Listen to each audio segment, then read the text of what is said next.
Salut, c'est Marie de Just French It. In today's podcast, we're going to talk about games, and I'm going to give you 3 games that I personally play regularly with my students or with fellow language learners as well.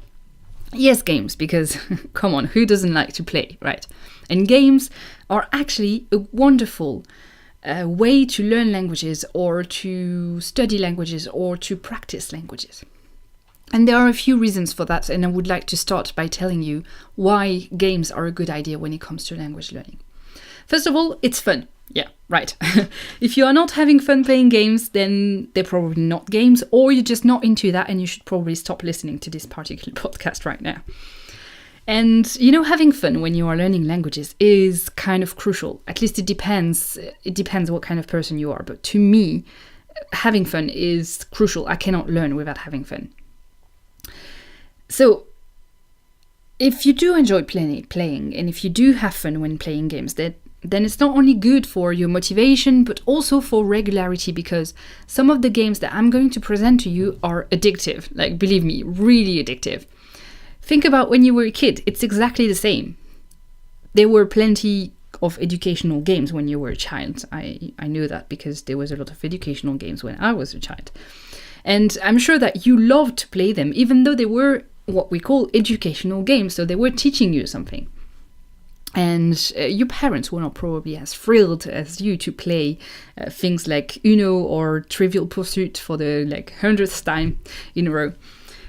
So you learn via those games. You learned with those games. You've learned numbers, you've learned strategy, you've learned facts. And I don't know about you, but I learned so much about playing Trivial Pursuit because it was just so fun.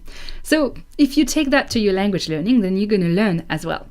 The second thing that it does is that it gives you practice in a contextual way. Contextual. Big words. What does that mean? It means that you get to learn vocabulary in context, in a context that is not a textbook or a classroom. Because your learning here almost becomes secondary.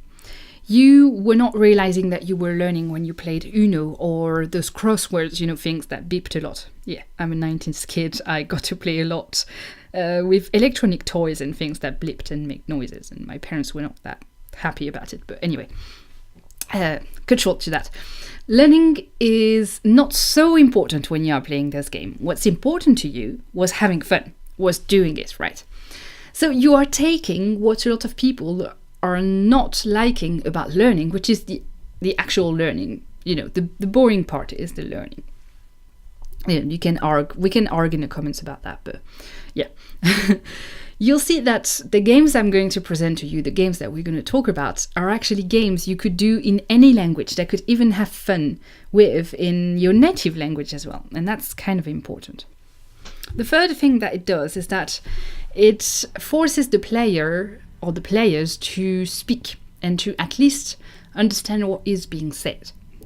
That means that your learning in this context of game, in this game context, will be based on communication, right? Which, and this is also something I repeat over and over again, should be and is probably your end goal. Right, in the end, you want to be able to speak French, to speak Russian, to speak Italian. The fourth benefit concerns mistakes. Well, mistakes are definitely not a bad thing when it comes to language learning. They are actually inevitable if you want to become some sort of a good learner, and we'll talk about that more in another podcast. And with games, well, mistakes happen, right? They have to, because there's always a winner and there's always a loser in the end. But it's not such a big deal, right? Because a loser is needed to have a winner. And most people tend to let go of mistakes and speak more freely because they want to win. There is a competition thing. And to win, they have to speak, they have to understand, they have to take risks. And the final benefit of games in language learning is that, it's not really a benefit, it's more like a component of the game. But it's the fact that the games I'm going to present to you are games that you need to play with someone else, at least one other person. And the fact that there is another person can be, and usually is, super motivating. When one wants to play, then the other will play. It's a two-way thing, it's a circle, a virtuous circle, that's right, a virtuous circle. Those games are also good to know if you are a teacher. If you are a teacher, you know that how kids and adults like to play games, right? Well, with language learning, it's exactly the same, and you can play games while learning languages. So, let's take a look at those 3 games ideas. Grab yourself a partner, someone preferably who likes to play games and who likes to, learn languages as well. And try one of those 3 simple games. The first one is Suis-je une banane? Suis-je une banane? I called it like that because the games I had when I was a child was named like this. But for those of you who don't speak French, it means am I a banana? Am I a banana? Suis-je une banane? So the principle of the game is really, really easy. You are something or someone. You decide before. You need to decide. For example, I'm going to decide that I am the Queen of England. And the other person needs to guess who you are by asking closed-ended questions. So I decided that I was the Queen of England. My partner doesn't know that. Well, the person with whom I'm playing doesn't know that. And she decided that she was going to be, I don't know, who can she be? Cleopatra, right? I'm the Queen of England and she's Cleopatra, right? So I have to ask questions to guess who she is, and she has to ask questions to guess who am I. And we're asking one question at a time. I can start by saying, are you a girl? Are you a girl? She's going to reply to me, yes. And then she asked me, do you sing? No, I don't sing. You see you see where I'm going with this, right? So the goal of this game is really simple. You have to guess who the other person is before the other, right? So this version of the game is a game that you can play with only 2 people. But if you are more than that, then it's a bit more complicated, but it's better if each player needs to guess a character that all the other players have decided to give him. You have to guess who you are. And you can even write down the name of the person, or you can do that with objects as well, depending on your level. So you can, write down the name of the person or of the object on a piece of paper, and you can put it on their forehead so everyone remembers who everyone is. But the person who has it on his forehead cannot actually see. Don't let anyone go to the toilets like this, because, and I was really good at this when I was a child, you can, obviously see yourself in the mirror and, know who you are. All right, so this is a perfect game as well, because you don't need to buy anything to do it. Nothing but your brain for the 2 players version, and just, a piece of paper and a pen for the more than 2 players version. It's very simple, and it's really, really effective if you want to learn how to ask questions. If you want to develop your vocabulary a bit and want to ask questions, this is perfect. I play this game all the time with my students, especially kids that don't have a good level already.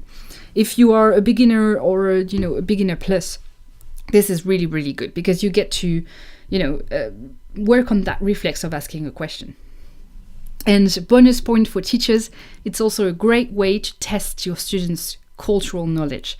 Like you say, okay, we are only being French people, or we are only being French objects, or we are only being French food, or things like that. The second game that I want to talk about does require you to buy the game to play it, but it's fairly inexpensive, and I'll put the link in the description box below the video. So this game is Bananagrams. Bananagrams. And if you know Scrabble, it's kind of, very similar in a lot of ways. So it's a game that you play with letters. Each letter has a tile. Well, and there is actually several types of tiles of the same letter. Except there is no grid, like with the Scrabble. There, you do a pile of those tiles in the middle, and you take, I don't remember, at the beginning, must be like something like 20 letters. And you have to form your own grid of words with the tiles that you get at the beginning. Once you form a complete grid with all of your letters that you have, you then take another one from the pile, but everyone at the same time, every of the other players take a tile at the same time as well. So you have one more tile that you have to fit somewhere on your grid, right? You can rearrange your tiles however you want. You can completely destroy it, just move the words here and there, etc., etc. And the goal is to finish your grid before everyone else, and you take a tile until there is no tiles in a bunch anymore. That's it. It's very simple as well. And here, what is very good with this game is that you have to work on your vocabulary. The more vocabulary you have, the better the easier it should be for you to form a grid, right?